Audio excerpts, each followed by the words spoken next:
ఈ రోజున మాట్లాడితే గత పాలకులు మళ్ళీ రౌడిజం చేయడానికో మళ్ళీ గుండాగర్దీ చేయడానికో అలాంటి భావన మళ్ళీ ఉంది. మీకు తెలుసు కదా, రౌడిజానికి గుండాలకి గుండాగర్దీలకి బయటపడితే మన రాజకీయాలకు వస్తాం, కేసులు పెడతాం. వస్తే 29లో మేము అంతు చూస్తామంటే మీరు రావాలి కదా. మీరు ఎలా వస్తారో మేము చూస్తాం. నాకు వారి మీద, వైసీపీ నాయకుల మీద ఈరోజు చెప్తున్నాను, మొదటి నుంచి చెప్తున్నాను, వ్యక్తిగతంగా నాకు ఎవరి మీద కక్ష ఉండదు. మనస్ఫూర్తిగా నా గుండెల మీద ఆత్మసాక్షిగా చెప్తాను, నాకు ఎవరి మీద కోపం ఉండదు. కానీ మీరు సగటు మనిషిలో, ఈ దేశంలో ఉన్న సగటు మనిషికి, సగటు మధ్యతరగతి మనిషికి, సగటు రైతుకి, సగటు యువకుడికి, సగటు యువతకి మీరు కనుక భయభ్రాంతుల్ని క్రియేట్ చేస్తే దాన్ని ఎదుర్కొనే కదా ఇక్కడ దాకా వచ్చాం.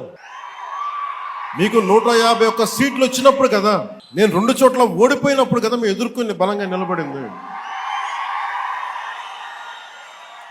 అంటే గుండెల్లో ఎంత దమ్ము ఉండాలి.